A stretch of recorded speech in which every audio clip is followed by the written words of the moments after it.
مادر مرا کلچه زدن. وقتی که مادرم برامون افتیدن گفته است اکای تاج الهام فروزد. بعد من خودم پرده خسته و برون دویدم به سوی مادرم در زمین زده خون لولو تنهایش رویش غلطیدگی بود. این نورسی در گیدو بیغم افتاده امیدجان شدیباوی 14 ساله می باشد که امروز تماما بیکس و کوی مانده است. پدری امیدجان هنوز 8 سال پیشتر از عالم گذشته بود.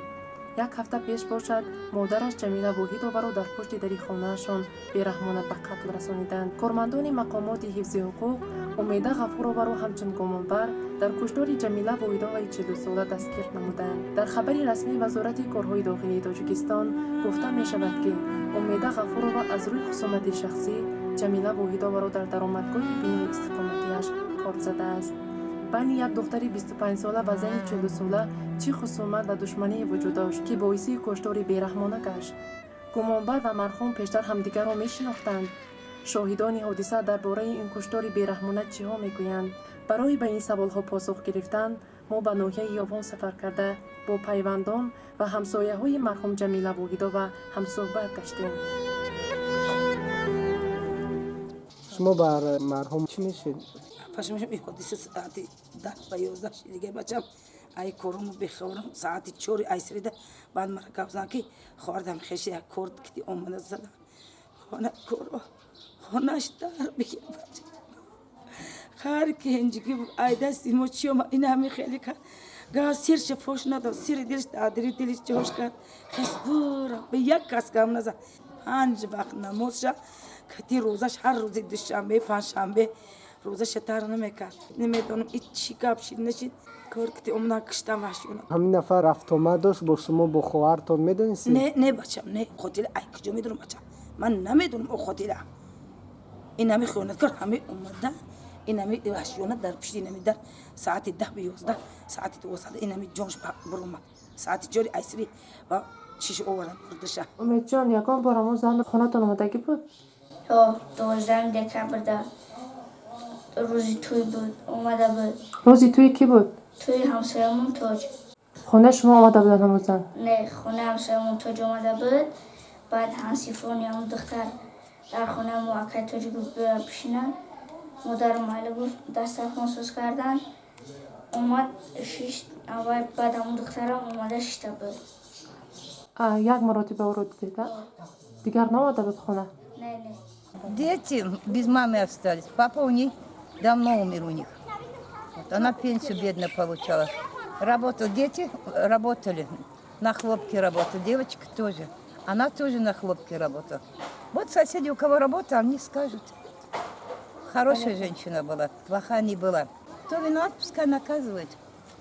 Это же таких женщин нельзя оставлять. Вообще таких людей нельзя оставлять. وقتی که برآمدم مادرم در همینجا روش طرف پایان غلطیدگی بود. بعد برداشت مادرم روش خون همینجا در افتیسه بود.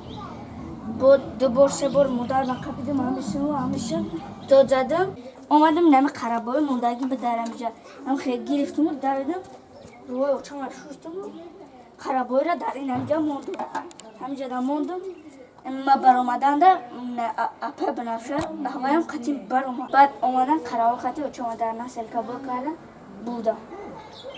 همون شب حادثه رو نقل میکرده چی بودم؟ شب حادثه ما سیم آدمی که ما برآمدگیم وقتی که این همسایه بوگی مرا پیدا کرد مرجین اپه بنفشه بوده گو اپه جمیله چوی کرده من این اینجا اومدم ده ره خر کرده بود ما اینجا خوب بود. وقتی که ما برداشتم در خون خیلی همه جاش خون بود بگشته در جاش مونده بانیسه رفتگیم بانیسه رفتم به بانیسه ویزیت دادم ای بانیسه ویزیت دادم وراچ آوردم سیستره را هم شوفیوری بانیسه را آوردم وقتی که بیو پشون در ای بیمار شد ما دیده بسه هیور نرفتم پدیس هیور مکتوم بدویم بین اپه جمیله چوی کرده وقتی که دوباره اومدیم و یا نسیکه را بور کده رفتگیم بعد که بانیسه رفتیم فهمیدیم که مثل جبر دیده چو کرده بعد هم جفتم خوب شد. این حادثه ساعت چند رخ داد؟ این ساعت های یعنی 5 такан 12 یا 10 такан بود من میا بر الهام گفتگی همون الهام گفتنوشلا همین جا غلطی دانوشه با فکرم که همون الهام گفتگی اینجا وقتی که پدیز دمیزنه شکرچه اینجا غلطگی اونجا الهام گفتنده ما قطعی گودکا خوب دخترچم یا تلگش میده که وقتی که اوجه برامدم غلطی دیگه همین الهامش فهمیدم من الهام یعنی همسایه بولگه وقتی که اینجا میغلطه اونجا جمعش چکردنه باید الهام میگه همجا غلطلنده اومدگی من خیلی اول بگیم که کوچه زدنوش خیلیش شوید نیستم خیلی همسایه خوب بود مثال ما دا گندگی کردگی نبود ما یه گندگی ندیدگیم همسایه رنگ نمید فرزند پدرم همه قطعی خیلی ما یکون بیره ها گپ شای خیلیش نفهمیده رفت آمدی هر دوشون میدیدین؟ نه نسبت به وای کس کوچه زدگی نه ندیدم من دختری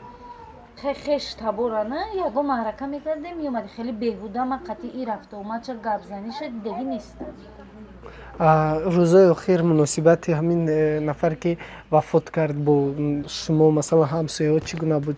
تغییری افته بود؟